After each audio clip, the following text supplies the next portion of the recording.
I love Easter, and today we'll be doing a bunch of different recipes that help us celebrate. This of course includes coffee recipes, but there's also some treats. So sit back and relax as we go through the different recipes you can try out.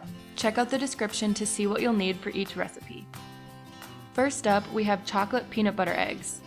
Combine half a cup of creamy peanut butter, 2 tablespoons of melted coconut oil, 2 tablespoons of honey, and a dash of vanilla. Stir to combine and then add a little less than a half a cup of your favorite type of flour. Just keep in mind you're not actually going to bake these. Form the dough into eggs and place them on probably parchment paper. I just put them on a plate, but they kind of stuck when you put them in the freezer to let them cool. Combine half a cup of chocolate chips and 1 tablespoon of coconut oil. This is the chocolate coating for the eggs, so you'll want to microwave it in 30-second increments. I altered this recipe, but I got it from Rachel's Good Eats. Eventually, everything will melt and form together really nicely to make a good coating. I find it easiest to just plop the egg into this bowl of chocolate.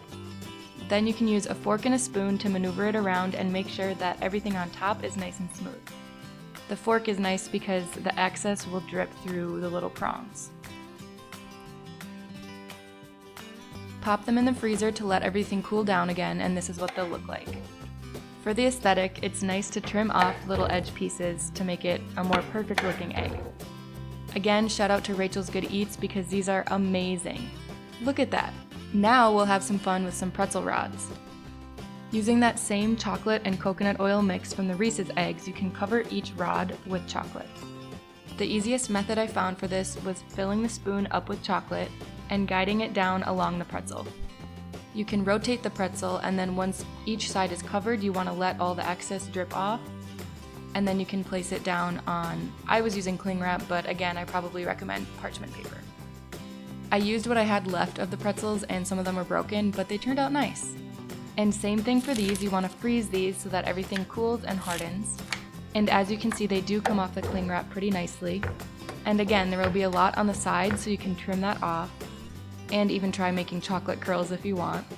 But you end up with these little chocolate shards, and I actually used those. So I combined marshmallow and white chocolate and microwaved it for about 20 seconds. And it creates a nice glue so that you can cover the pretzel rods with these little candies. I chopped up some robin eggs because I'm a big fan of those, as well as these off-brand M&Ms that I got at the dollar store because they're Easter colors. There really are endless ways to decorate these pretzels, and here I'll show you some ideas. First, I used that glue to really just paste these M&Ms on there in kind of a zigzag pattern, alternating the colors. This one is pretty meticulous, but if you have the patience for it, it does turn out really nice. Then I covered up another pretzel rod with some of that glue, and I started pasting on the larger chunks of the robin eggs. It kind of looks like rock candy to me, but a chocolatey version. Now, that glue was good for pasting on larger pieces, but it didn't really drizzle on very nicely. So I added some coconut oil, and still it wasn't liquidy enough, so I added some white chocolate sauce. Then it was nice and drizzly, and it also had a really great shine, so I decided to kind of pour it over in a zigzag pattern. And for a couple of them, I just left it like that, but for the others, I decided to add some more candies. And once you do that, you can pick it up, move it, and use the pieces that had fallen around it. And then here's me doing the same thing with the robin egg crumblies. And this is how they turned out. I think it's so great to use those Easter colors, and it really just makes everything a little bit more festive. Make sure to pop them in the fridge or freezer because then everything stays on really nicely. Next up, we're making candy bird nests. And guess what? We're using that same chocolate and coconut oil mix from the last 2 projects, but adding peanut butter. Then you'll want to pour some pretzels in and make sure they get fully covered in the chocolate peanut butter mix. Now is the messy part, but this is honestly the best way to do it. You want to stack the pretzels in a way that makes them look like bird nests, and you can do the Lincoln Log method. I remember actually using chow mein noodles for this when I was younger, but pretzels were all that I had at the moment. Once you're done making the nests, make sure to pop them in the fridge or freezer, and this is how they turned out. Each one is definitely unique, and they're still a little bit messy, so be careful with these. Oh, and by the way, if you are serving these to other people, you probably want to wear gloves just because it's so intensively touching everything. But now you really get to play around with filling the nests. So I used some robin eggs and some jelly beans and these really cute peeps that I found. I decided to put some eggs underneath the peeps, and this is how everything turned out. And now stick around because we're moving on to the coffee drinks. First up, we have a vanilla white chocolate mocha. You'll want to start off with espresso, and I used my AeroPress. I added some vanilla, and then I heated up some milk and frothed it, and added that to the espresso, and then I grabbed out the half and half and did the same thing. I heated it up, I frothed it, and put it on top. Make sure to get that foaminess in there, and drizzle a white chocolate sauce on top. And as you can see, don't be too aggressive or it just sinks to the bottom. And then you can use those M&M candies to totally cover the top and add those Easter colors in there. Make sure to top it with one of these festive peeps and add on some more M&Ms. By the way, are these peeps not just like the cutest things you've ever seen? I don't actually enjoy eating them, but that's why they're a great topper. Now onto the robin egg cold brew. Start off with your cold brew, and I have a recipe for that if you need it, and add in some white chocolate sauce. Make sure to stir that up so that it combines with the rest of the cold brew, and you should see a change in color happen, and then add in your ice. That big ice cube comes into play later, so you'll see why. Chop up some robin eggs, and this is really fun but also kind of difficult, so be careful.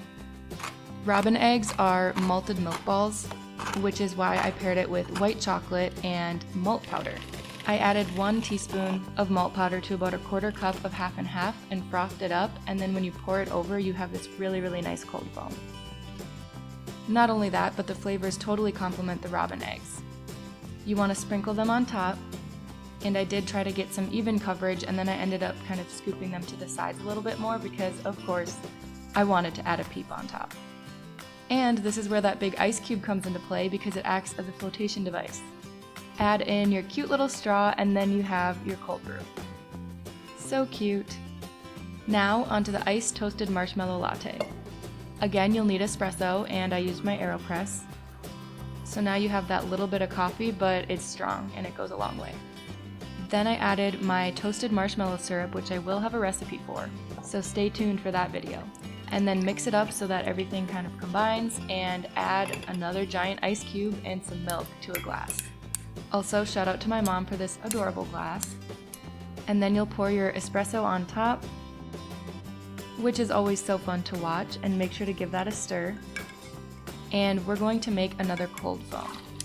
Start with about a 1/4 cup of half and half, and after frothing it, I swirled it around and poured it on top, and I ended up with that huge glob of foam, which actually looked really cool.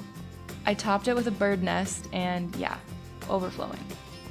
But it turned out so cute, especially after I cleaned it up. It was just the perfect size to add on top of this glass, and I feel like the final look is just so cute. Thank you so much for watching, and I hope you now have some great ideas and feel inspired to create something. I want to know what your favorite recipe from today was, so make sure to leave a comment. And just as a quick refresher, I'll show you them all right now.